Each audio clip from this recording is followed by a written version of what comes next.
I wanna be a billionaire. I ain't getting no sleep till I see $1 million every week. I wanna be a billionaire. I ain't getting no sleep till I see $1 billion every week. I wanna be a billionaire.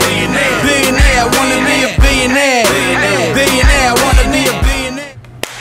Ladies and gentlemen, how you doing? Welcome to another episode of Sleep is for Billionaires, the podcast. I'm your host, Johnny Vegas, and my next guest, you know, it's a legend in the game, comedian, actor, writer, producer. I'm sure you've seen him on the Jamie Foxx show. I know you remember him from Don't Be a Menace to South Central while drinking your juice in the hood, amongst other films.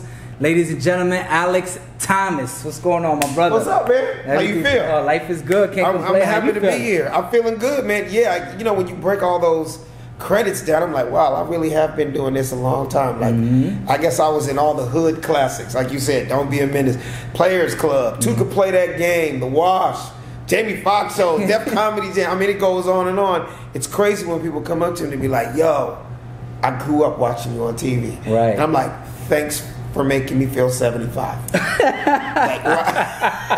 like, dude, well, you don't realize. You don't look it. Thank you, brother. 75. Appreciate that. It's just crazy how time flies. Right. You know, time flies when you're having fun, man. Pretty much. You got such an East Coast accent, dude. Everybody says that. You seen this guy, son? Like, you from the Bronx, huh? All day. The boogie down. Hip hop started out in the Bronx. Yeah, man. I love it, man. That's what I grew up on, man. You know what I'm saying? But we actually met. You was doing the crowd warm up at the Superior Donuts at CBS, killing it. I remember when you came on, I was like, "Yo, this dude. That's crazy." Like, it's always been a hustle of mine, man. It's the warm up. A lot of people don't even know about that field. Yeah. So I've been doing stand up comedy 25 years, but I've been doing warm up on TV shows for damn near 20 of those 25. Wow. And what a lot of people don't realize it's really hard. It ain't easy to basically, it's almost like a rapper. Rappers that I've always liked are the dudes that can freestyle. Yeah. And they also can hit you with a hit record. And they also have a dope album. Right. That's like a complete rapper to me. Yeah. Like one reason why I love, you know, JayZ so much, right? That dude has had some of the greatest songs in hip-hop history. But also, if you threw on a beat right now, he would murder it. Freestyle off the top of it. Because that's just a real rapper. Absolutely. That's how I look at myself as a comic. Like, I have greatest hits. I've done TV shows. I've done movies. I've done hour specials. But the warm-up is what a lot of people don't get. I have to be in front of a live audience for about 4 hours. Sometimes 8. In front of a 7-year-old kid, his grandma. It could be an Asian dude sitting right here, a 50 Cent looking dude right here, and Mother Teresa sitting between them. Right. So you can't cuss. Remember, it's TV friendly. You're getting paid by a studio. So a lot of black comics can't do that. I've seen, and nothing against them. I've seen some super funny black comics. Yeah. You see them in a comedy club, standing ovations. But they can't be clean for 4 hours. Yeah. And just go off the top. A lot of comics have a tough time being funny if it's not their material. Don't get me wrong, I have material all day. But when you see me doing warm-up for these TV shows, that's just me freestyling and keeping the energy of the show, because my whole job is to keep the energy, the laughter going, to keep the crowd engaged, you know, while there's a wardrobe change, or they're fixing the cameras, or they're doing this and that. So, and the money was always amazing. I've been hearing that a lot. Because it's coming, like you saw me on Superior Donuts. Right. That's CBS. Yeah. I do Marlon Wayans' show every week. That's NBC. So that's some good money. Big check, you know, and it makes, as a comic, you don't have to go on the road. Right. I don't have to be at the Mississippi Improv this week. I don't have to go to the Columbus Funny Bone. I'm right here in my backyard, Universal Studios, and making some crazy money and being able to be at home with the kids. That's you know what I'm great. saying? Really? And it started out with the Wayans brothers in their first year. And, you know, you watch the Wayans brothers. Right. 100 episodes. I didn't realize that. To me and Marlon were just talking the other day. I was like, wow, that was 100 episodes for you, the actor. But that was 100 episodes for me as a comedian. I didn't realize it was 100 episodes. Then I thought about it. after the Wayans brothers was over, all of a sudden throughout the 90s, it was a slew of black TV shows. Right. So basically, so you guys birthed I did them all.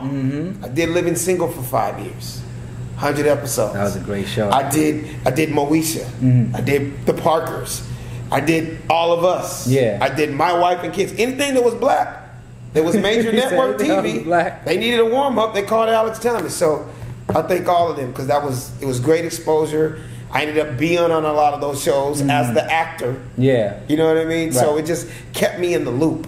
You know what I'm saying? Yeah. And all you can ask for when you're in the entertainment business, you need to be in the loop. If you're not in the loop, how you gonna know about what's going on? And you know what I mean? Yeah. So that's great that you mentioned that, being in the loop, because that was actually my next question. You know, what are you doing to keep yourself relevant amongst the new wave of comedians? You know, you got a lot of people flooding social media with meaningful and meaningless content.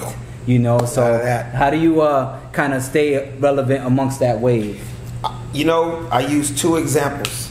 2 people who happen to be mentors, friends, billionaires, and the whole world knows them. And they're my friends. And that is Russell Simmons and Dr. Dre. Okay. And where I compare myself, where I fit in there as a comedian, is they both kept their ears to the street. By keeping their ears to the street, yeah, they got older, but they stayed relevant. Right. Meaning, Russell with All Def Digital. You know what I mean? Right. You make millions and millions and millions and millions of dollars from Def Jam and hip hop. Yeah. But to keep that legacy and keep that thing where he went with the younger generation. Yeah. Started All Def Digital. He stayed with the wave. He went digital. Right. Take somebody like Dr. Dre, who's a hip hop pioneer, right? But in his case, he went the tech route. Beats by Dre. Yep. Whoever would have thought this dude that from NWA, this nigga from Compton, would end up making $1 billion in the tech world off some headphones. Amen. You get what I'm saying? He kept his ear to the street. I, as a comedian, I kept my ear to the street, so therefore my material is fresh. And I'm not one of those dudes that, you know, I can only joke to guys that are 40 and older. Like they only the only ones gonna get my jokes. Yeah. No, man, at my shows, and I sell out all over America. Nigga, it might be a mama and a daddy and their kid. Yeah. Like their kid likes me because the kid knows me from this, and that. And the parents were like, man, you weren't even born when Fresh Prince of Bel-Air was around, when he was writing that show, or Jamie Foxx show. They're watching reruns.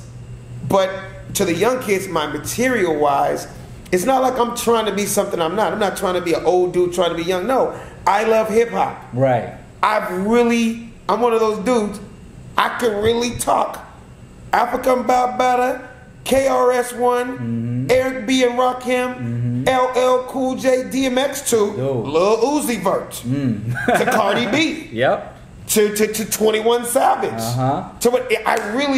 It's really me. I'm not faking it. I really have something to say about all this, from original hip hop to how ignorant hip hop is to this day. So it keeps me. That's one way I stay relevant. It's just like Young Spirit too. You know what I mean? So yeah, I look up to those dudes, and I look up to those dudes. It's kind of on the subject, off the subject. Probably didn't know anything about this, but only because we brought it up. It's all good. Russell started out hip hop, ended up having a multi-million-dollar clothing line. He actually was first. I mean, not Carl Kanai, Cross Colors first, but I'm talking about the generation. Fubu and all that. But Diddy kind of looked up to Russell for what he was doing with Fat Farm. Right. And my point with that was, again, to stay relevant, he thought outside the box. Clothing, right? Dre, technology, Beats by Dre. I happen to be the only African-American comedian, entertainer, to own a multi-million-dollar accessory line. I own the Louis Stewart collection, the only black-owned, high-end custom accessory line in the world. Good job, man. A lot of people, they look at me, I'm not fancy, I'm not a dude that wears a ton of ice, that's just never been my thing. Right. But the Louis Stewart collection, we have over 300 guys right now in the NFL, NBA, pro football, baseball, basketball. We just did Oprah's purse for her birthday. We did President Obama's custom briefcase when he was in the White House. If you're on Instagram, you can go to Mr. Louis Stewart, MrLouis Stewart. The website is thelouisstewartcollection.com. I'm actually wearing a hoodie right now, but it's just some really fly stuff. And if you didn't know, you didn't know. Yeah. But when people look at it and they're like, "Oh my God, I saw that on Justin Bieber. I saw that on Rihanna. Yeah. I saw Rick Ross. Didn't Kanye have that? Didn't Dr. Dre have that? Didn't Snoop have that?" Yeah. But I always stayed behind the scenes. Mm-hmm. I always took a page out of white boys' books. Yeah. You know, I was just the money and the mouthpiece. Right. Nothing against Diddy, nothing against JayZ, but when Sean John first came out, when Rockaware first came out, you'd be driving down the street or you'd be in Manhattan, you look up, you see a huge billboard, and you would see JayZ in the billboard wearing his jeans. Right. You would see Diddy laying across the billboard wearing it. You know, they'd be all up in the video. Right, dancing. I'm totally opposite. Yeah. I just stayed behind it. But now that we're 9 years in business, now we did $9 million in 9 years. Good job. No ads, no commercials. I talk about it now because it's like an inspiration to people to be like, yo, we were wondering what people thought I stopped doing stand-up. No, I didn't stop. It's just I had to separate myself as the actor, comedian, silly, funny guy that you've been watching on TV for years versus the stone cold serious businessman CEO of an accessory line. So the Louis Stewart collection. That's something you didn't know, huh? No, I didn't know, and to be honest, I'm proud of you for doing that. And if there's room for your boy, we have to talk about that a little later. That sounds great. But now, I wouldn't mind wearing some of that, man, just to help promote and motivate others like yo and make them aware and spread some awareness. Gucci and Louis Vuitton are not the only ones. Right. It's like the same way we thought we'd never see a black president. We thought that would never happen in our lifetime. And it happened. Something that we thought never could happen. It's almost like in the high-end accessory world, we feel like, black folks can do clothing all day. We can do T-shirts and stuff like that, but we think we could never be Gucci, Fendi, Prada, Louis Vuitton, Goyard, MCM. No, we were the first to do it. So it's there and it's growing to this day, and look into it. It's just an option. It's like saying, hey, there's Nike, there's Adidas, there's Under Armour, you know what I mean? And it's Louis Stewart. It's just an option. You know what I'm saying? That's cool, man. That's awesome. Tell me, who are some of your favorite comedians, old and new? Old, and my inspiration, and the greatest of all time, Richard Pryor. I knew that was coming when you said that. In fact, my next comedy special this summer, I'm shooting in Peoria, Illinois. Home of Richard Pryor. Okay. The Richard Pryor statue, just as a dedication, because he was my favorite. Right. He inspired me. It's almost like if I was a baseball player and I would tell you Jackie Robinson, not only what he did for black people in baseball, but in sports general, breaking that color barrier, doing what he did, he paved the way for us today. Right. That's how I feel about Richard Pryor. And he was universally funny. Yeah, he was black, but he made all people laugh. Absolutely. That's what I looked up to. So I'm shooting my next hour special in Peoria, Illinois. Okay. And it's called The Funny Don't Stop. That's my hashtag. The Funny Don't Stop. And he's just the greatest of all time to me. As far as new, it's weird because, the new guys, there's a lot of young guys out there with some good potential. I don't really watch other comedians. I have respect for them. I have respect for Kevin. I have respect for Mike Epps. I have respect for Cat Williams and all those guys. But I don't watch them. I don't watch them to see what their jokes are. Yeah. Because I have my story, I have my life, and I have my jokes. You know what I'm saying? No, I get that. So I don't watch. But, Dave Chappelle and I started out together. We've been friends 25 years. Awesome. Everybody's got a different route. Right. You know what I mean? I've known Chris Rock for over 20 years. Everybody has a different... Tracy Morgan, all these guys that I came up with, everybody did their own things in their own way. I just had a different route than a lot of guys. I was one of those dudes. I was a stand-up comic. We all started together. But I kind of jumped out before all them to get a job first. And that job was a writer on The Fresh Prince of Bel-Air. Here I am, a comic. I've only done comedy 6 months. I only have 5 minutes of material. I'm the epitome of being in the right place at the right time. You ever heard of that? Yeah, of course. I'm here now. I tell everybody that story just to motivate cats. It's a real simple story. I remember it like it was yesterday. July 2nd, 1992. I was a broke stand-up comic. I had $11 in my pocket. I caught the bus right here on this street, La Brea, to go right up here to Hollywood to the world-famous Laugh Factory. Amateur night. sat in a 13-hour line that day just to go up to do 3 minutes amateur night. I went on last of the amateurs, did my little 3 minutes, got off stage. Will Smith sitting in the front row of the Comedy Club.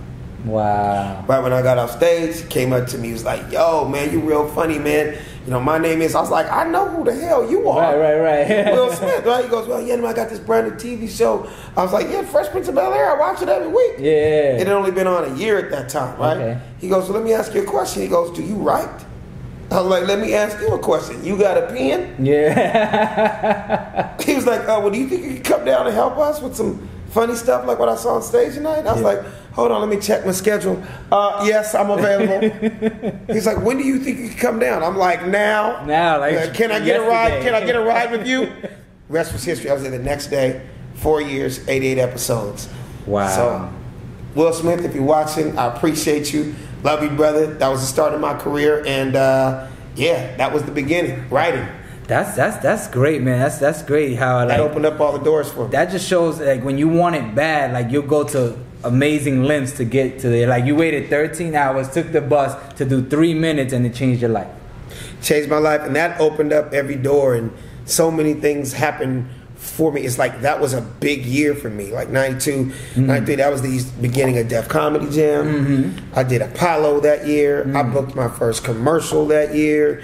I was very lucky. Like God was with me, and that just sparked everything. He's always with you, but he's with all of us. You know absolutely. What I'm saying? Have you ever thought about doing your own Netflix special? I'm starting to see comedians, getting these big checks for these, hour specials, killing it. Have you thought about doing your own? Well, that's the next one. Well, over the years, I've done hour specials over the years. Netflix is just the new thing. Right. And of course, I actually have a huge Netflix series that's starting next month. We just did 64 episodes. Good job. It's actually Netflix's first urban animated series. So I've been on Family Guy for 10 years. Right. One of the biggest cartoons. And some of the producers and people that casted me for that called me for this. Smokey Robinson's executive producer. And it's called Motel Magic. Wow. It's the whole history of Motown. A lot of people don't know the two biggest catalogs in music history is the Beatles and Motown. Yeah. So every single episode is around a different Motown song. So Heard It Through the Grapevine, that's an episode. Jackson 5, ABC, that's an episode. And we just did 64, and it's coming on Netflix at the end of May. That's a great concept, bro. Yeah. Oh my God. And the animation, when I tell you, out of all the cartoons I've done for years, I did King of the Hill, I did, Family Guy, I've been on a lot of stuff. The animation is so amazing. Like we've been doing the voices for almost a year now. People don't realize the animation process. Yeah. We did a year of voices without even seeing what our characters are going to look like. Wow. So we just now, as of like a month ago, got to see, because they're doing the animation in Australia. Okay. We did all the voices here. Okay. And when I tell you to go into that studio and see your voice with how amazing the animation and the color is, dude, it's going to be crazy. So everybody's got to binge watch on Netflix, Motel Magic. My name is Jimmy Mack. I'm a 1965 Cadillac. And I play a bunch of other little characters on there too, but like my daughter, she's 3 years old. She loves animation. She knows nothing about Motown. Right. She doesn't know who Marvin Gaye is. But it can educate her. Yeah, it's going to be educational to pretty much anybody 20 and younger. Yeah, the new generation. The new generation, they're just going to go, yo, that's an amazing song. Your parents are going to have to go, that's Michael Jackson. Exactly. That's an amazing song. They were called The Temptations. Exactly. Daddy, I like that song. Who was that? His name was Stevie Wonder. Exactly. You know what I mean? You were conceived to this. Yeah, you were conceived to this. They're going to love the animation. So to anybody 25 and younger, they're going to, and older, they're going to love the animation, and they're going to be able to sing along with the songs. Right. So it's a great series, man. Smokey Robinson's a legend, and shout out for having me on the show. Yeah, just to see it in a cartoon aspect is real. Like, it's real different. It's like totally huge. Left field. You know what I'm saying? Like you said, Smokey Robinson. I was just listening to Have You Seen Her? That's my jam right there, boy. I'm telling you. I'm trying to. It's gonna be fun, man. It's gonna be fun. So check that out. I will. Okay, well, in regard to the Netflix specials, with the hour special, like stand-up comedian stuff like that, what would you try to negotiate for? Like, what do you think you're worth if you had that opportunity? Jeez. You mean a number? Mm-hmm. Like, what would you want? That's very tough because you can't compare it off other people's stuff. Right. So because you got to understand, like, take Chappelle, take Chris Rock, those kind of people that they have bigger names than me. I've been in the business and they respect me and I respect them. Mm-hmm. But that's also agents, that's also managers, that's networks saying what they think. Because at the end of the day, it's like Netflix. They're paying people up front.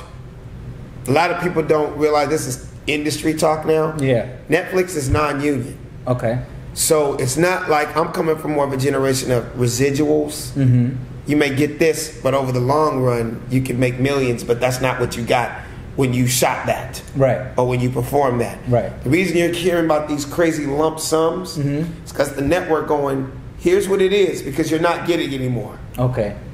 You know what I mean? So this is like a little upfront, and over time, collectively. The way they're doing it now is, no, here it is, everything. Oh, and they're going, thank you. Okay. It's yours, and I appreciate that. Right. Run it till I'm 90. Yeah. Until I'm gone. You know what I mean? Right. So, you know what I mean? It's hard to say that. It's hard to say a number. If I were to say 5 million, I don't know, is that shortchanging me? You never know what could happen. I can be in the next Titanic next week. Yeah. I could be in Jurassic Park 4 coming up, and they'd be like, damn, they only gave that nigga $5 million.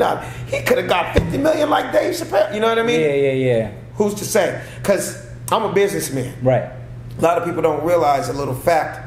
So way before Kevin Hart, way before Cat Williams, way before all these Mike Epps and all these guys, I was actually the first black comedian to independently shoot a comedy special and get picked up by a major network. I was thinking this way 17 years ago. Nice. 2001, Comedy Classic, Straight Clowning, my first hour special.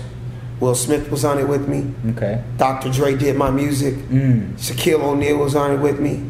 Jamie Foxx was on it with me. Tyra Banks. Yeah. These are all my friends. Right. I basically took a page, in those years, I took a page out of what Master P was doing. When he, in the hip hop world, he's like, why do I need to go to a label? Yeah. When I can take this dope money and start my own label. That's a This is fact. before Cash Money kind of blew up and this and that. So I was like, well, let me do that. One of my pro athlete friends gave me a lump sum of money and was like, wait, why don't you have an HBO special? Kind of like what you're talking to me about Netflix now. Yeah. Why you ain't on HBO? Why they ain't give you? And I was on HBO's waiting list back then. And I was like, you know what? I'm sick of waiting. I'm not going to wait any longer. I could actually shoot this myself. Exactly. 4 cameras, 1,500 seater, Wilshire E-Bell right here on Wilshire. Sold out 2 shows. At that time, Steve Harvey was on radio. There's my radio promotion. I have these superstars that are my friends that are on it. I have this hour of fire-ass material. Yep. Let me shoot this myself and make somebody go buy it. Right. That's how I was thinking 17 years ago. All it takes is that little bit of motivation inside you to kind of spark that fire. Like, listen, I'm tired of waiting. I'm tired of waiting. Right. It went to Showtime. So there you have it. So it would have been the equivalent of me going to shoot my own special, which the one I just told you about in Peoria. Yeah. I'm actually shooting that independently. Again. Then I'm going to sell it to Netflix. Because if it's quality and it's already there, they're in the business of buying stuff too. Yeah, a lot of them they'll shoot. Dave Chappelle's, Chris Rock, Amy Schumer, they're going to shoot that. But if they see, whoa, this guy shot this on his own, and it looks as good as what ours would be, and I didn't even have to wait around for them, for what their so-called list is right now, I'm going to shoot it myself. So same thing. So I shot it myself, went to Showtime, was one of their top-rated comedy specials on Showtime. It also became a part of the Platinum Comedy Series. Platinum Comedy Series was Dave Chappelle, Steve Harvey, DL, Cedric the Entertainer, Monique. Okay. That was their series. But they shot that. They bought mine. So everybody looked at me like, this dude's brilliant. Like I didn't have to split money with them. Right. I already shot it. Exactly. I'm just saying I need you for distribution. That's all you need. Just put it out there. Yeah. So I was thinking like that a long time ago, and I'm still thinking like that to this day. That's why I was able to make some good money. Thinking as a businessman. As you should, all the time. You know what I mean? So have you thought about creating like your own Netflix or your own Showtime to distribute your own material? Oh, you mean like my own network? Right, and then start, buying stuff from other people like that. That's something that'll be down the line. That's kind of like thinking of me having my own studio. Right. And that now, I can't sit here and lie to you. Go, yeah, I thought about my own studio. No, I haven't. Because right now, married, 2 kids. Congratulations. Man. Thank you very much, man. I'm a CEO of a company.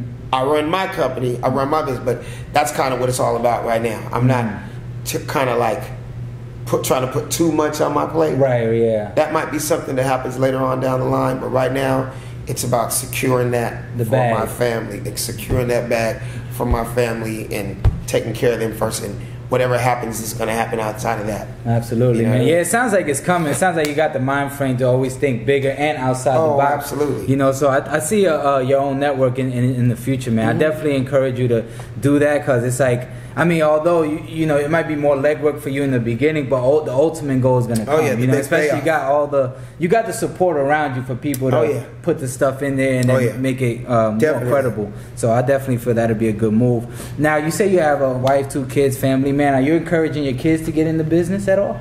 So funny you bring that up because everywhere, if you follow me on Instagram, Funny Man Alex Thomas, the hashtag is I love you Halo. And that's my daughter's name. Her name is Halo. Yeah. And people see those pictures and they're just like, okay, why is she not in the movie already? Why is she not on TV? Right. We're not pushing it. Okay. It's one of those things that her personality is so crazy, it's just going to naturally happen. And she's just about to turn 3 this month.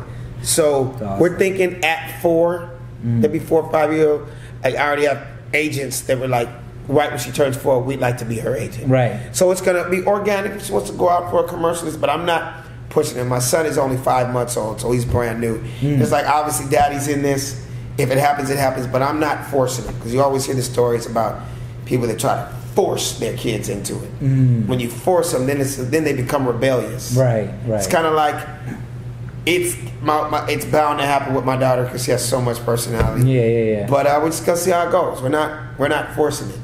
Yeah, eventually they'll find their way, For me, it was sports, and then it was drawing, and then it was rapping, and now I'm hosting a podcast and acting. Still doing all those things. But your parents expose you to things. Right. And see, I think that's real important, especially being a black man having a daughter. Unfortunately, we know the statistics.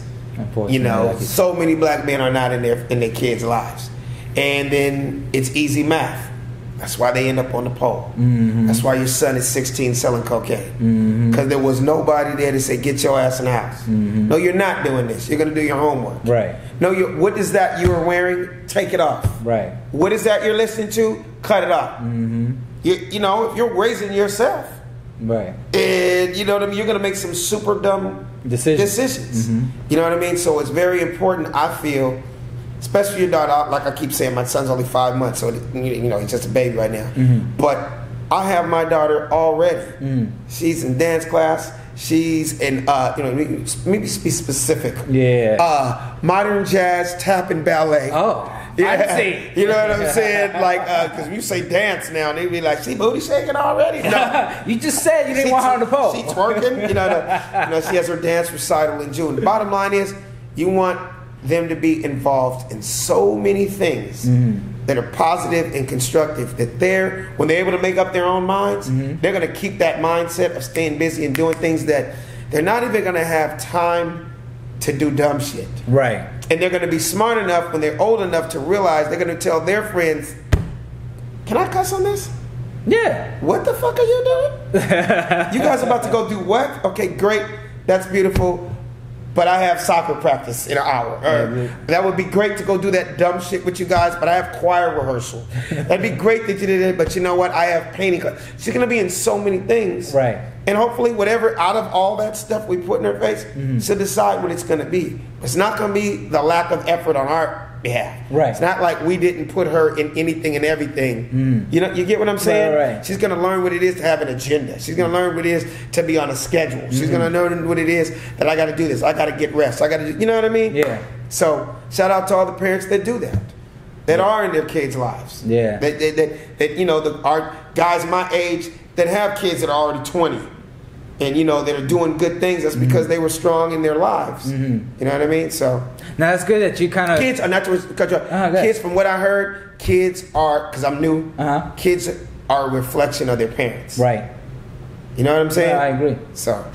No, I feel you, and that's good that you instill in the work ethic behind, you know, the passion. You know what I'm saying? What it is you're trying to do. You know what people say to us a lot? Like they go, "She's only 2. She's putting together complete sentences and talk." It's like we don't know because we're not around other 2-year-olds. Right, we only know our daughter. Exactly. But we talk to her like she's grown. We don't do baby talk. No, we talk to her like, "Hey, Lo, could you please go in the refrigerator now and bring Daddy a banana? And I also need you to turn on the TV in the living room for Mommy." Yeah. She'll be like, "Okay. Please and thank you." Yeah, please and thank you. She knows manners and this. People are like, "Oh my God, you guys are doing the right thing." Like, that's all we can do right now. Yeah. You know what I mean? So, you know. Now, I noticed that even like some of I don't have children, but some of my friends that have children, and some of them I see do the boo-boo gaga, and the ones that talk to them like they're grown-ups already, they advance quicker. That's what I'm talking about. They're having full conversation with them at 7. Exactly. You know? It's because, you know what I mean? You have to, you know, you have to, they are reflections of you. They are reflections of your personality. Right. They are what they hear and see in that house. Right. You know, I can tell like kids that have like no personality. And it's like, wait, we've been in this room now for 7 minutes. The kid has said nothing. Yeah. And then you look at the, oh, your house is like that. You get what I'm saying? Right. It's almost like, unfortunately, my generation, a lot of kids grew up smoking because their parents smoked cigarettes around them. Yeah. So how can you be mad that your son and daughter smoke, but they saw you do it your whole life? Or tell me not to do it. And you did it in my face. Yeah. You know what I mean? You are reflections. You know what I mean? So I get that. You got to just try to, you know, understand that you are a role model and you're an example in your children's lives. Right.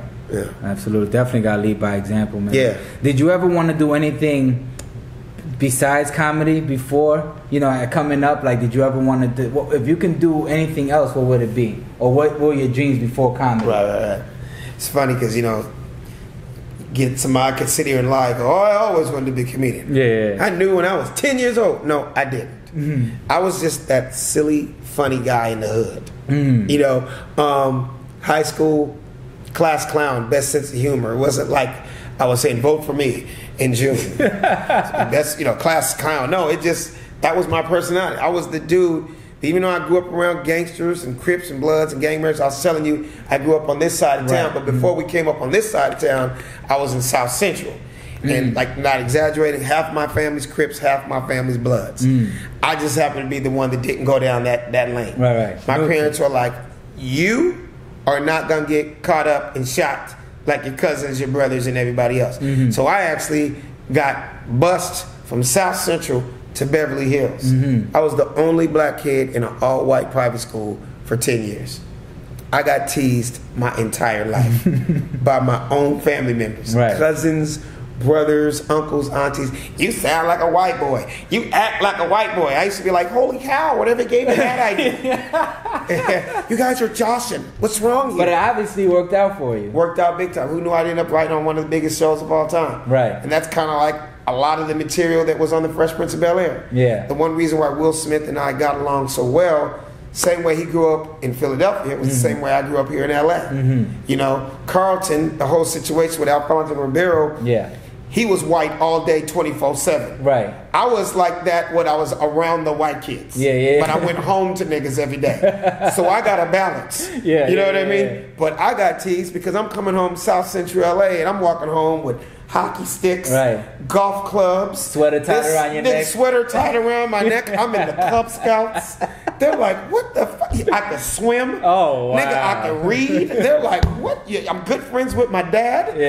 Everything. Well, you're a sellout. Yeah, you're a sellout. And that's what they said my whole life. Wow. But until it ended up being like my comedy ended up being, you know, that's why I still to this day, when I sell out in the city, half the crowd's white, half black, because all people, I wanted to make all people laugh, not just black folks. I love my people. Absolutely. But white people get me and like me too.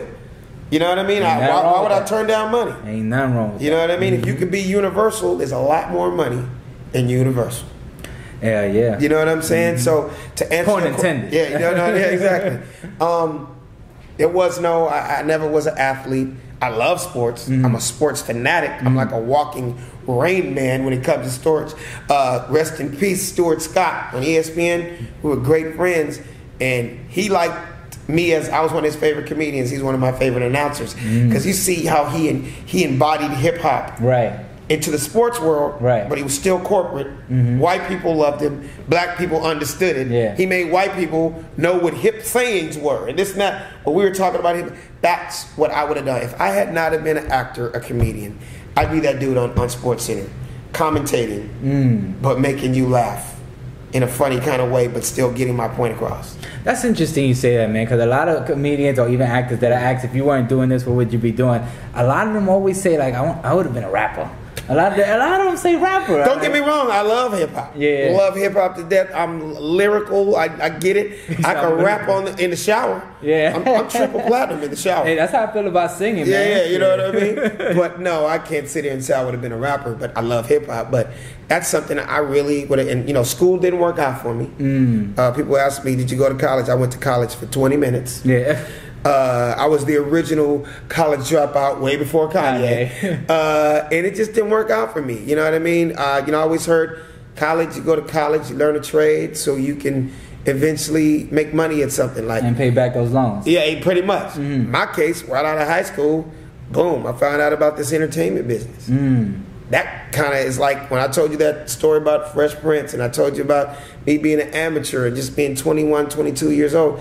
It was like on the job training. That was college for me. Right. Learning this game, this entertainment business. You know? No, I agree. Yeah, I feel best experience is always experience firsthand. Hands on. On the job training. On the job training, absolutely. When Will Smith threw me in that writing room, I'm in a room full of dudes that wrote some of the biggest TV shows of all time. From Happy Days to Home Improvement, some of the biggest white writers ever. Yeah. I didn't know a damn thing about writing. All I knew was about the little 4 minutes of jokes that I wrote. I didn't know anything about structure. I didn't know anything about jokes. I didn't know anything about punching up. So it was literally, I was thrown in the lion's den. Yeah. On the job training.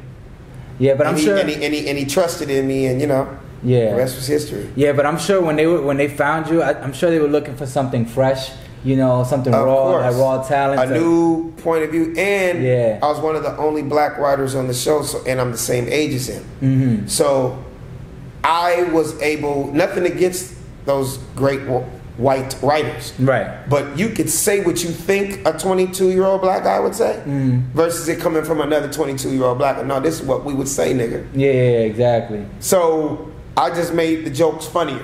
Right. And ended up putting my twist on it. Yeah. You get what I'm saying? Absolutely, yeah. And Will was always cool because he always put on all the people. I was the honorary Philly dude on that set. All his boys were from Philly. Shout out to all of them. And he gave all those guys jobs. And a lot of those guys wrote for him also. You know what I mean? They were writers also, but I was just one dude from LA that we clicked and we became great friends, and comedy, and it just worked out. You know what I mean? That's great. That's an awesome story, man. Well, I'm proud of you for that, man. Thank you, man. Not too many people have that career, especially to kind of think outside the box and keep climbing within the career. So that's awesome for you, man. So now, tell me, what advice can you give to somebody looking to move to LA to chase this dream? Whether it's comedian, actor, writer, looking to come to LA and chase the dream. Don't do it. Don't do it. Stay your ass in Tallahassee. Yeah. Don't leave Des Moines. Detroit is for you. The Bronx is home. I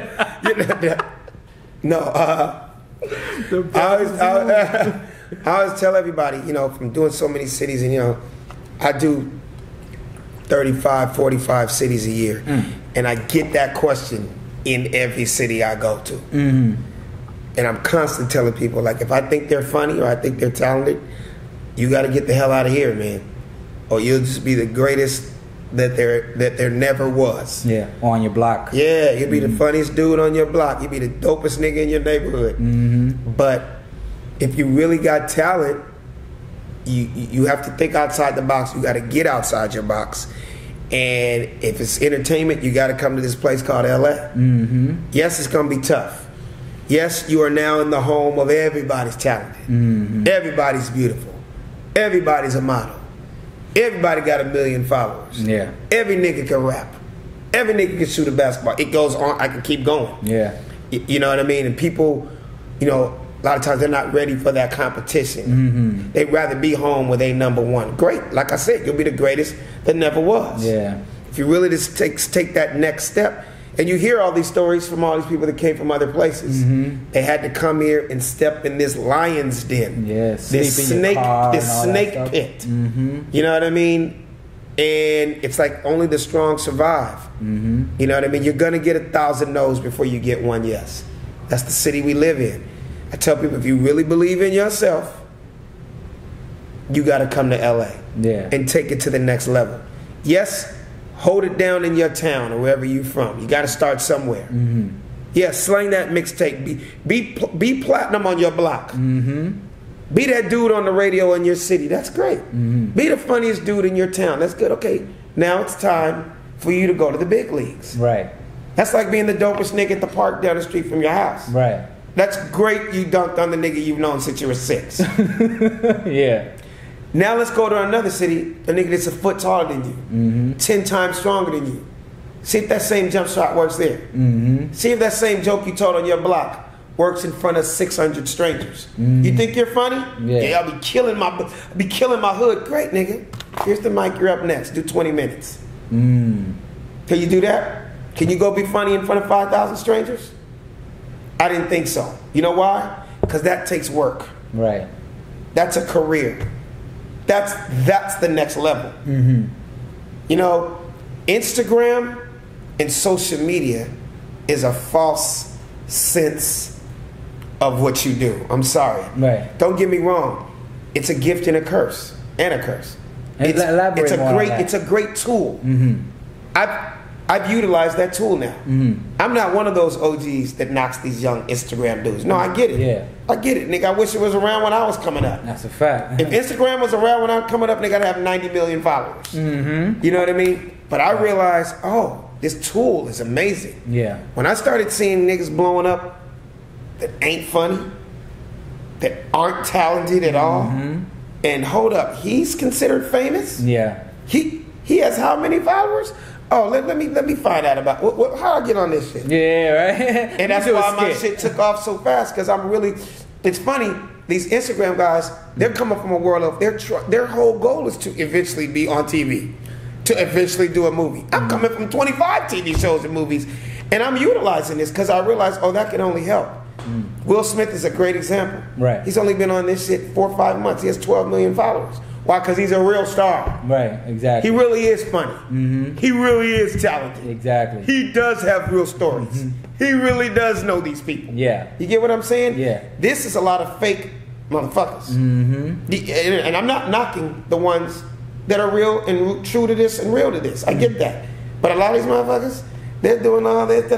How about you pull away and you see them in a 1-bedroom studio in North Hollywood? Right. They're struggling to pay $800 a month. But if you, how can that happen if he has 11 million followers? Because it doesn't exactly equate to money right away. Exactly. Guys that can trip and fall and for 30 seconds, I'm a comedian. Okay, no, you were funny for 30 seconds. I watched it too. Yeah. That was funny. Yeah. That was hysterical.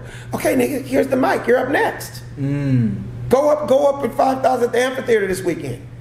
In front of 10,000 people. Can you do that? Okay, you're not a fucking comedian. Right. You're a funny guy on Instagram. Right.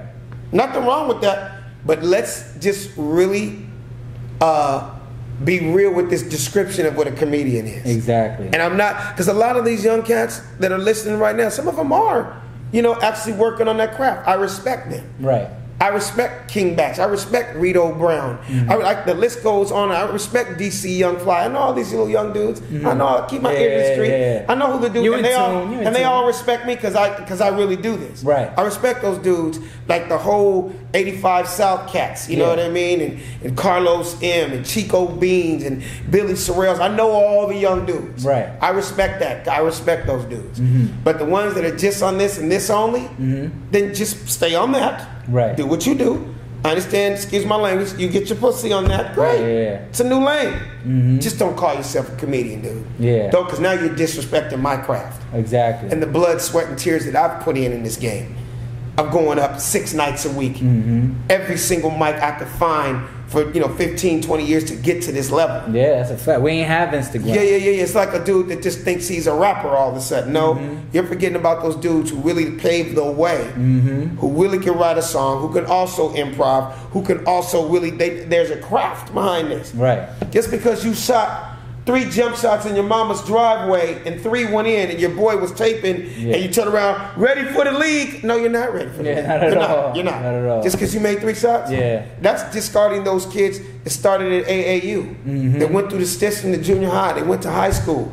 Some guys went from high school to the pros. Guys that played college. Guys that know about these situations. The dudes that train. You know what I mean? You take a LeBron, you take a Michael Jordan, you take a Kobe. These guys will tell you, I was in the gym 6 hours shooting shots before that game. I had to put the work in. That just didn't happen game time. Right. So just because you shot 3 in the driveway and you caught it and it went viral, think you're ready for the league? Not ready for the league. That chick that just shows her ass, her uterus, her fallopian tubes, and her fucking areolas every day on Instagram. She's calling herself a model? You're calling yourself an actress? No. Now you're disregarding the women who really worked at the craft. Who ripped the runway for real. Who really did the runway. Who really, the Tyra Bankses and the actresses and the Queen Latifahs and the Jada Pinkett's and the Halle Berrys. No, just because you show your coochie every day. So thank all my fans. You guys have been so amazing. Your fans? No, those are a bunch of horny ass niggas that jack off to you every day. Buckets. Keep jiggling your ass. I'm not a fan. I wouldn't pay a ticket to see you. You're not at all. No, you're selling your soul and you're doing anything for likes. Because of this thing right here. That's the part where I meant the curse part. Right. It's a gift when you're really promoting something. You really have something to say. You have a movie that's coming out. Right. You have a business. You have a show this weekend. Right. You're really trying to, but when you're just sitting up here, just twerking your ass I can't respect that. No, I totally agree, man. And it's sad that they don't realize, like the youngins, they don't realize that the curse part. They think, he like my butt, I guess I look good, but that's all they see. Beneath the surface is you're selling your soul. Like the person that brought you in this earth, I'm sure they didn't want this for you. You know what I'm saying? You're being judged. But probably you don't know about it because nothing bad ever happened to you. But you're being judged by people by your likes. You're putting yourself by your views. You're putting yourself in a position where some of these women might get raped. Some of these women might get disrespected in the club. Like, I saw you shake that ass, shake it again, bitch. Like this. I'm gonna give you a good example, and this is the truth. This is real. This really happened, and this is what's going on now. And it scares me, and it's again why I have to super. And my wife is amazing. My mother-in-law is amazing, and we're gonna be in our daughters' lives. We have a family member that's 14, 15, and if you went off of her Instagram, you wouldn't know she's 14 and 15. She looks 23, 24. Titties, ass out, everything. Doing stuff because unfortunately, she's watching the Amber Roses. She's watching the Black Chinas. The Kim K's. The Kim Kardashian. That's, unfortunately, I hate saying that. That's like who she's looking up to. That's like her idols. So what happens is, now she's doing that shit. Now she's showing her ass. Now she's showing her titties. So what happened was, I went on her page. Here's what people don't realize. There's nothing on her page that says cheerleader. There's nothing on her page that says 11th grade. There's nothing on her page that say kid. No. These predators out here, they see ass and titties and young. So I had to get involved with her mom that doesn't know anything about social media. So let me explain what happens. See that last picture of your 15-year-old daughter? See all those dudes that like that? Damn, girl. Let me holler at you. Yeah. Yo, this your boy such and such from DC, nigga. From ever in LA. Yo, this your boy from Mississippi. Yo, nigga, let's hit up Chuck E. Cheese. Let me holler at you. Right? Nah, it's what she didn't know is, so I had to do the detective work to show her how bad. I had to do the math. Yeah. I said, let's click on this page. Did that grown ass man with a beard? How old do you think he is? How old do you think he is? Probably like 32. Yeah, 32, 29. Trying to get at your 15-year-old daughter. He doesn't give a fuck. Guess what? He might not even be a predator. There was nothing on her page that said kid. He's seeing ass and titties. That's a fact. He's doing what niggas do on this. Right. Yo, I live around the corner. Let's catch up. You want to go to the Beverly Center for lunch? She's young. She's cool. You know, like most girls. You remember in junior high, high school, that I don't even like, they like the older boys. Right. She's realizing that's why she had to shut her shit down. That could lead to horrible things. Whether it's rape, whether it's her getting pregnant, whether it's foul play. That dude, he could have hooked up with her. That's simple. She could have easily just said, yeah, let's go. I'll meet you at the Cheesecake Factory when I leave school. On the bus, go meet him at, you know what I mean? Yeah. She could have lied to him. Yeah. Them pictures didn't say anything like that. That's a fact. I say all that to say, if you're not in your kid's life, that's the kind of stuff that happens. That's how people end up missing. That's how bad things happen. There's a bunch of crazy ass people in this world. Right. That prey off young, whether it's male or females. I say that as a public service announcement. There's any people out there right now, and you have teenage girls or kids, you need to monitor that shit. That's a fact. What if I hadn't interrupted? Right. She could have easily said, yeah, let's hook up. I don't care if it was the park. You know? Yeah, now do you think like something like this, you know, starting from girls following whoever, trying to be like this person, is potentially like a piece of what birthed the Me Too movement? Because you see how it can trickle down to where it might, you know, a woman might get raped, this, that, and the third, sexual misconduct, sexual harassment, and now you got people who are just fed up with it and then started this alliance to kind of stop that stuff. Well, I know one thing, social media doesn't help. That's a fact. You know what I mean? And again, I say all this to say I'm not knocking social media. There's just a way to go about everything. That's when I said it's a gift and it's a curse. No one forces girls to be butt naked on this. Okay. You know, how do you expect to be respected, ladies, if that's what you're putting out? That's a fact. This is not nothing bad I'm saying right now. Nobody can be upset at what I'm saying. Right, it's the truth. It's almost like if you want to be respected, you have to give respect. You have to put yourself out there in a respectful way. It can still be sexy and classy. It doesn't have to be sluttish. Yeah, and trashy. But the bad part about it is you get an Amber Rose who does a slut walk. She's embodying being a slut. She's encouraging it. And that's the bad part. And I know her personally. Yeah. And I get it. It's a lane now. That's the unfortunate part. Yeah. It's a lane now. Like she's proven you can be a slut and get a TV show. Yeah, for real. You could be a whore and marry a super rich rapper and get 100 billion followers. And now nobody can tell you nothing because now all you got to do is have a lipstick line. Turn that whorism into cash. And there's women that are going, that's the route I'm going to go. Yeah. Because I didn't go to college. Yeah. I don't have a job. You're already I got a huge ass. Yeah. I already sold my pussy for money. How can I flip this? Again, I get it. They're going to disagree with this. It's a hustle. Yeah, it's like me trying to tell a stripper why you doing this. Right. She's going to look at me like, old nigga, shut the fuck up. I'm rolling a Lamborghini. Yeah. Nigga, such and such came in here and made it rain 200,000. So what you talk about? Kind of, it's almost like saying, yeah, and you'll do anything for money. It's like trying to tell a dope dealer to stop selling dope. Yeah. When he's rolling around in a Bugatti. I get it. I'm not God. I'm not Jesus. This is just my opinion. Because you also know, young man, you also got to look over your shoulder. Also, a nigga that you sold some bad dope, his brother died off that shit, or that person that you did wrong is also the nigga who pull up and roll up on you, and you know, it's nothing new. From Brooklyn to fucking South Central, from 5th Ward to Oakland, California, from Houston to goddamn Mississippi. we all know that road. Yeah, man, you fuck around in that life, dead or in jail. Right. Not too many niggas survive. You don't see too many old gangsters and hustlers. Right. They really didn't live past a certain age. And again, I'm just saying this because I have a different mindset now because now I'm a parent. And any parent out there, I don't care how gangster you were, how fucking thugged out you were, nigga, if you have kids, you think this way too. Right. There's that side of you that goes, yo, I don't want my son to go to jail. Right. I don't want my daughter to be on the pole. So young people, they be looking at you like, ah, he just talked. Hey, man, if this touches anybody, that's all I can say. I did what I was supposed to do. You know what I mean? I'm not the answer. I'm not the end all be all. I'm not claiming to be God. All I could do is try to live by example and say what I feel. And maybe it touches somebody. Maybe somebody goes, damn, that nigga's right.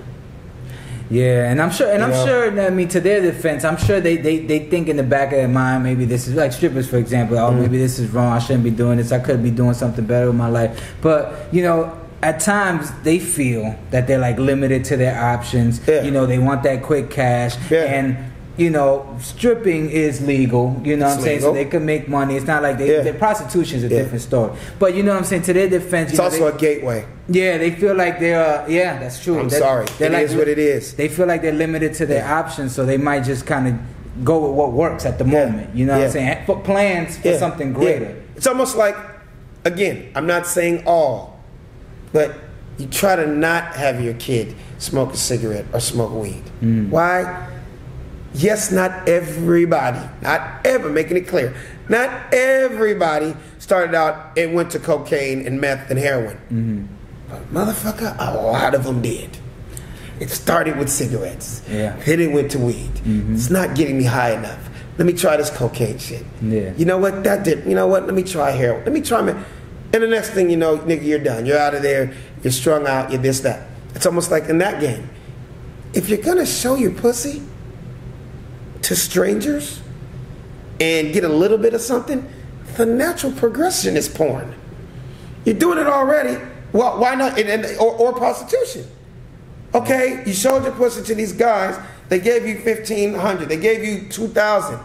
A simple whisper in the ear. You know, we going to the hotel after this. Yeah, we gave you 25, but I got another 5 racks at the house. You're already in this game for money. Exactly. You already showed your pussy. Why not go to this nigga's apartment and make it a $7,000 night? But it's gonna take a little bit more work than what happened at this club. Exactly. And again, not saying all. So the strippers that are watching, no, you're not all prostitutes. But trust me, a lot of them why not get that money? Yeah, and it's a you're in that game. It's a gateway. It's gonna lead. All it takes is the right game being spat in your ear. You're in that game. Next thing you know, you're out of there. Yeah. Nobody can tell you shit. You made so much money. This is what you do. You're putting your life, your body, and the rest of what you have in store for you in jeopardy. So, that's a fact. Nah, I agree, brother. I'm sorry, I wasn't trying to get all preachy and shit. But no, that was. I'm just trying to keep it real. No, that was perfect actually. But nah, man, I totally agree, man. Cause I don't know if you know. I came from Tampa, Florida, and yeah, but it has the most strip clubs. I heard it's like they got more strip clubs than golf courses in Tampa. That's a fact. But shout out to Tampa though. Every time I do the Tampa Improv, they come out, sell out the show. So, but yeah, strip clubs there's more strip clubs than stop signs. That's a fact. Yeah, that's a fact, brother. Yeah, but like I was saying, man, it's like it's a big cycle of women looking for that as an outlet to come up, you know, and things are so cheap out there. It's like one night you got your rent paid, next night you got your car paid, after that you balling, you know what I'm saying? So it's like it's sad to see the cycle of you know, young women looking up to that, and then, you know, making a living off of it. But it's like you said, it could lead to other things, and I've seen it firsthand, you know what I'm saying? I mean, growing up back then as a single man, I was like 10 years in that strip club.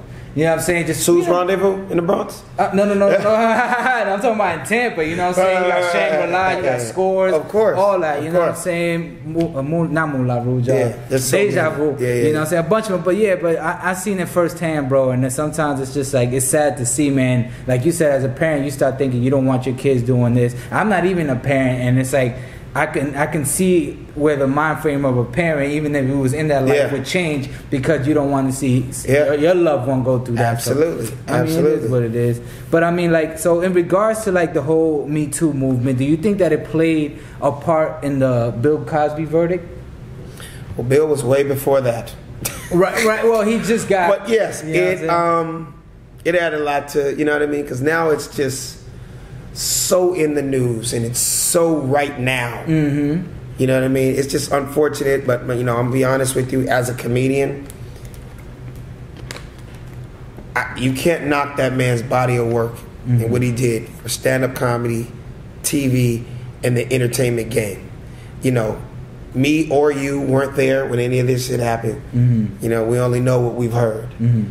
It's just crazy to me how somebody tries to come out 30 years later and say something happened. Mm-hmm. I feel like that's just like saying you just got hit by a car. Right. And you wait 30 years to go to a doctor to see if a bone is broken. Mm-hmm. Or you just got up and and it really was nothing wrong with you in the first place. Yeah. You just said, hey, wait a second, I get money for this. No, it was wrong that whatever happened, but you know, we don't know what happened. Mm-hmm. It's just crazy how just this slew, this onslaught. Mm-hmm. Oh, me too. You know what? Me too. Don't get me wrong. It's a horrible thing. Mm-hmm. There's been women out there and bad things have happened to them. I don't know what happened with Bill. We only know about what we heard. It's just sad that like he's 80. 80. And they gave this nigga 30. I mean, come on, dude.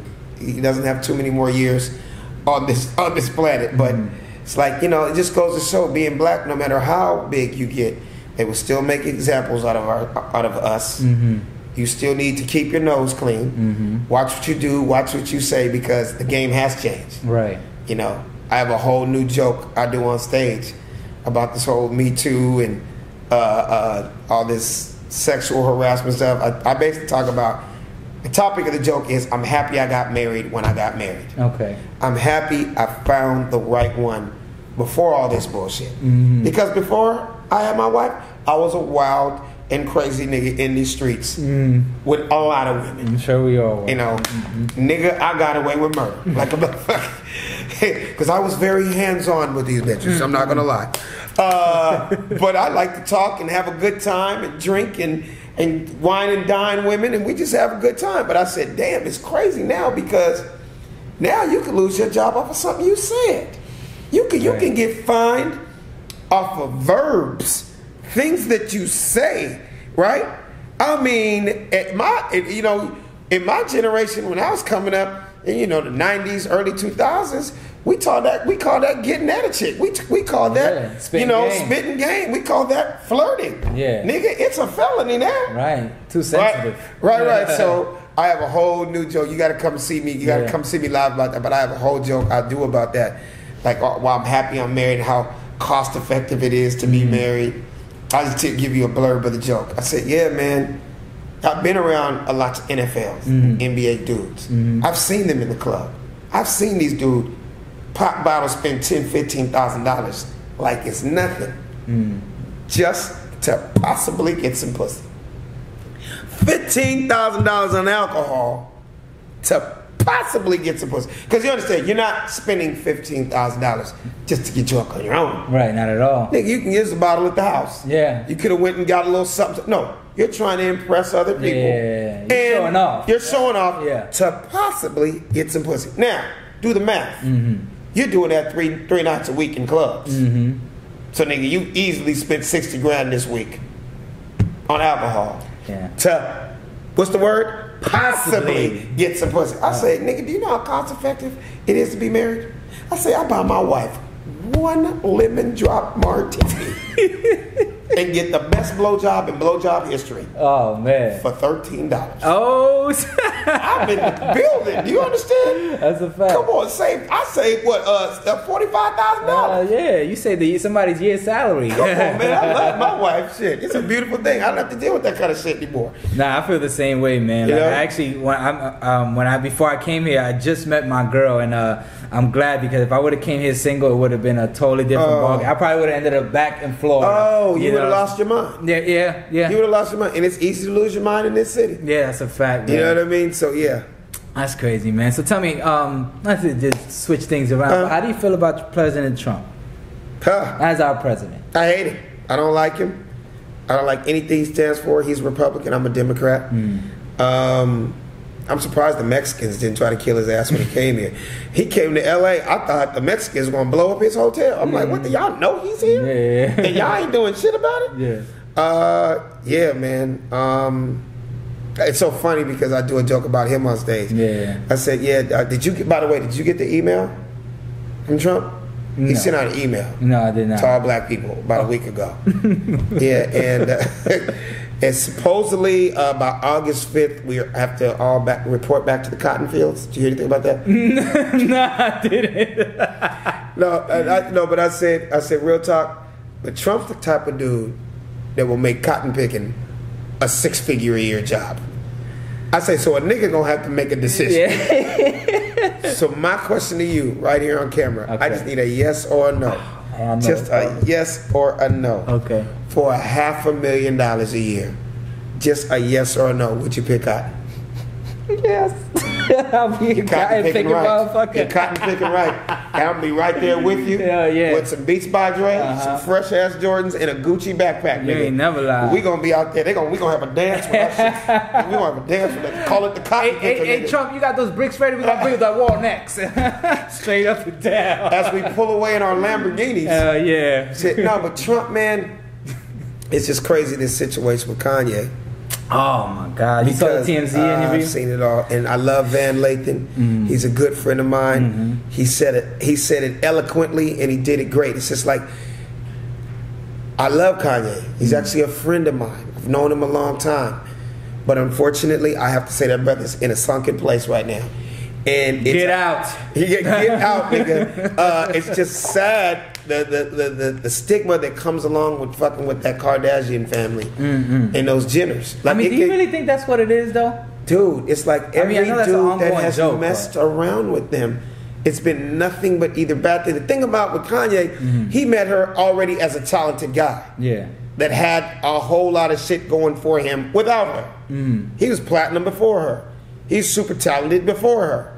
I just think being with them, he's around so many yes people, and no one's just going to tell him the truth, and no one's just going to, stop him and be like, hold up, what the fuck did you just say? Yeah. There's nobody left like that. His mother's gone, and it's a bunch of people that aren't real around him. Yeah, him and Jay is like, So he's really out there on his own, swinging out of control, and he's with them, so they couldn't be kicking any knowledge, nigga. Yeah. What the fuck do they know? And they ain't grow up like him, so their views are different. What the fuck do they know other than sex tapes and twerking and having a different black person in them every night of the week? That's a fact. It's an entire fact. Nigga, if there was anybody that loved chocolate, you know what they could say? You know what they could say? They need the Kardashians and Jenners need to go online and just sell a t-shirt and it says, "We love chocolate." Yeah. Nigga, they would sell 100 trillion t-shirts because if they don't love chocolate, I don't know who does. Right. They said fuck their whole generations for chocolate. Ain't nothing but niggas up in that house and up in that ass. You ain't never From the mama to the every daughter to... I'm surprised. Is Caitlyn Jenner fucking a black man now too? I think she just had a... Oh, you stupid. Jesus Christ, that'll just make it a whole thing. But she just had a baby by Travis Scott, right? Of course. And then, Chloe, and then of course Kim, and it's just, hey, they love chocolate. And they brother had one with Black China. They just love niggas. They do. But unfortunately, must be in the pussy because that shit brought Lamar Odom back to life. That's what I mean. It's like, what the hell? So, but Trump, man, you know what I mean? I think he just cares about rich people. Yes, he's a businessman. Yes, he's a Republican. He's just trying to, how can I get richer? I think he knew nothing about being a president. I can't believe he won. I think that nigga learned how to be a president on YouTube. Because YouTube, you can learn how to build a bomb on YouTube. Yeah, tutorials. Anything. I think it's a tutorial, but I couldn't believe he became president. I think because here's another thing. All the allegations and all the craziness that we hear every day on CNN about this dude, we all know. It's not an even playing field. Right. Because if that was Obama, he would have been out a long time ago. Let Obama say he grabbed somebody by the pussy and see if that nigga can still be president. Day one out of there. Nigga, if Obama had got busted jaywalking in front of the White House, that nigga would have been impeached on the other side of the street, nigga. Soon as he got to the other side, nigga, you're done. Yeah. He would have went from he would have been from president to PE teacher in the same week, nigga. PE. Out of all subjects, PE. Nigga. You know what I mean? Because that nigga go he be teaching basketball somewhere. Yeah. It's just, you know what I mean? I think this was a fluke. He got in there. He got in there to help his business, his name, and his brand. Yeah. So when it's done, because it's going to be done, he's just going to continue being rich. Yeah. And he have it on his resume as something else I did. Honestly, I think that's why he ran, to be like, what else can I do? Because he done everything before he got there. He's the epitome of anything is possible. That's a fact, yeah. But I mean, you know, I can't take it away from him. He's in there. I mean, he's whatever job he's doing it, and like you say, he's adding it to the resume. So I had big fights. I had big fights with a lot of my friends and family in this last week over Kanye because I like his music. I don't agree with the things he said, but I can't lie. I like that nigga's music. He's a genius. Right? I liked his music, but where he crossed the line, and where I have to officially say on camera that I'm done, is the whole slavery situation. Dude, that was my next question. Look, I'm dead ass. Look, right here, boom. When he said you know, it was a choice. No, brother. Yeah. Either you got to read your history books. You're really out of touch right now. Yeah, I don't know what is going on in that house or what type of drugs is going on. That's why I love what Van Lathan said, because brother, it wasn't a choice. Nigga, we were tortured. Yeah. Women that were slaves were hung, and not only were they hung to die, they would beat the pregnant, not cut their stomachs open, so the babies, the unborn babies, would fall out, and they would stomp and trample our children. Like, it's beyond what couldn't even be fathomed. Yeah, that's what they did to slaves. Yeah, that wasn't a choice. That's a fact. Word. You know what I'm saying?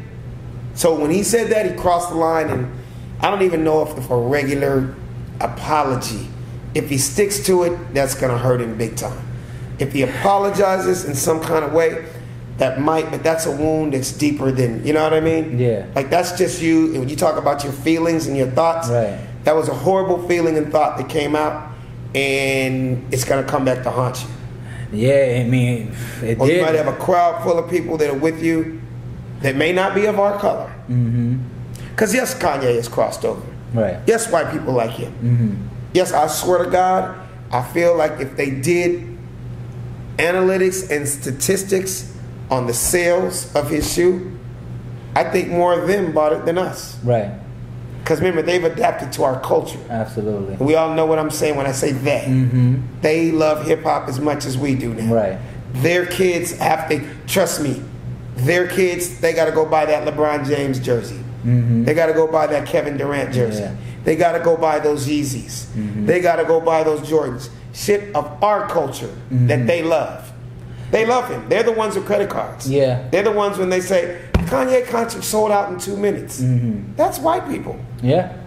They have Platinum American Express and black cards. Niggas wait till the day of and hope we can get a scalp ticket. Right. And see who got the hookup. We getting the nosebleed, like we in the building. That's all that matters. Exactly. So that's crazy. Yeah, he fucked up with that. So let me ask you a question. I want your 2 cents on this. Do you think that was a publicity stunt for this album coming out? So I forgot to tell you the end of my statement. Okay. That's what the fighting argument was with my family and friends. Okay.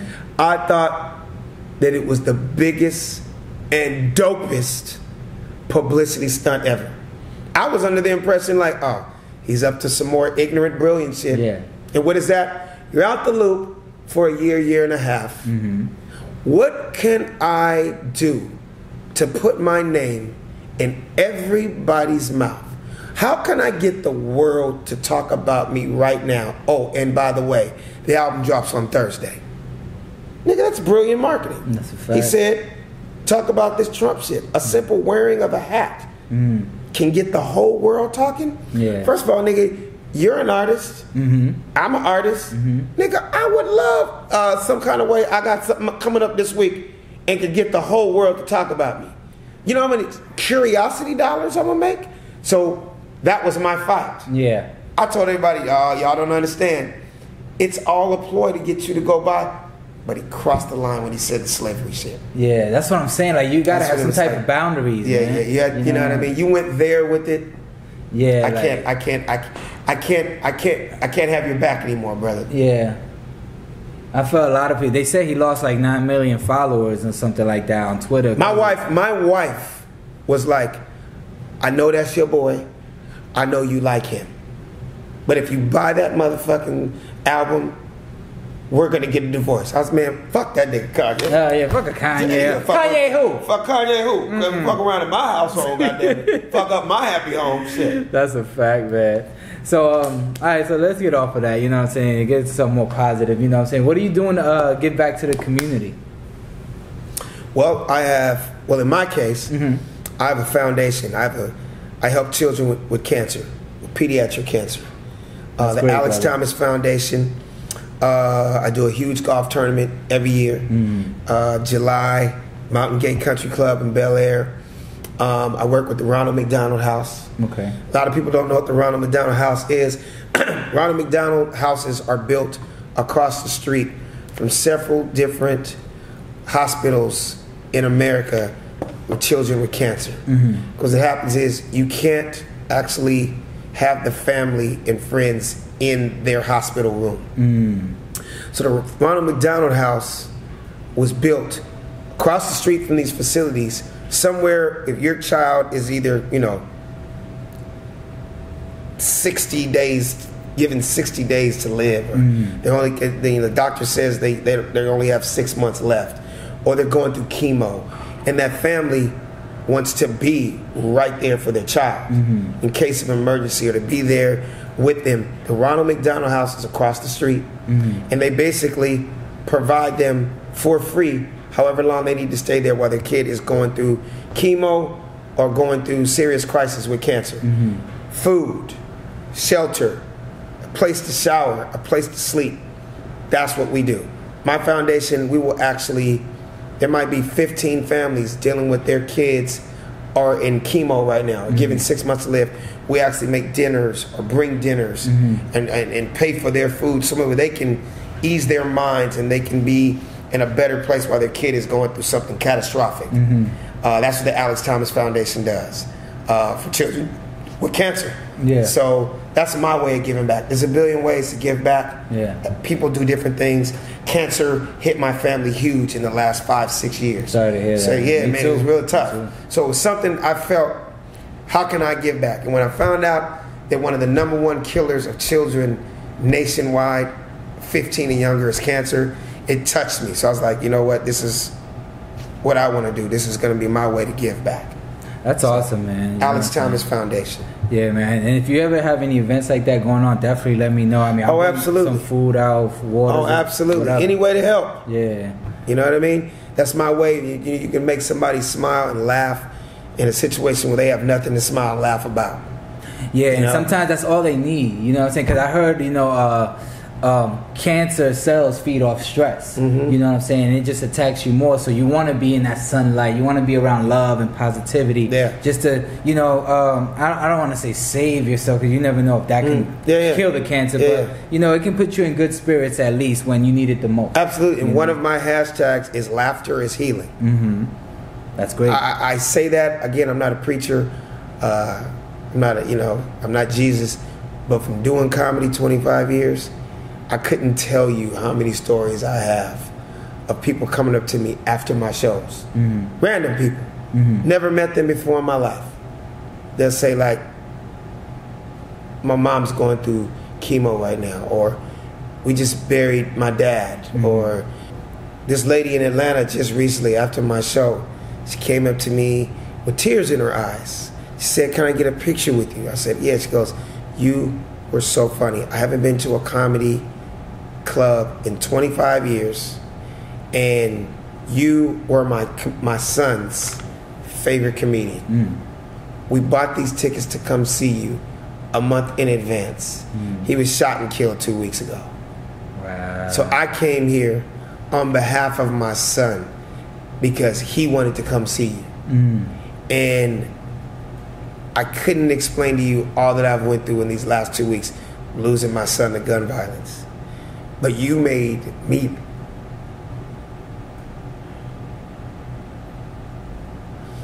It's all good, brother. She said,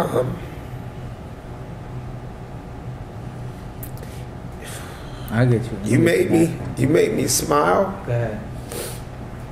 I'm listening, bro. I'm gonna get you some tissue.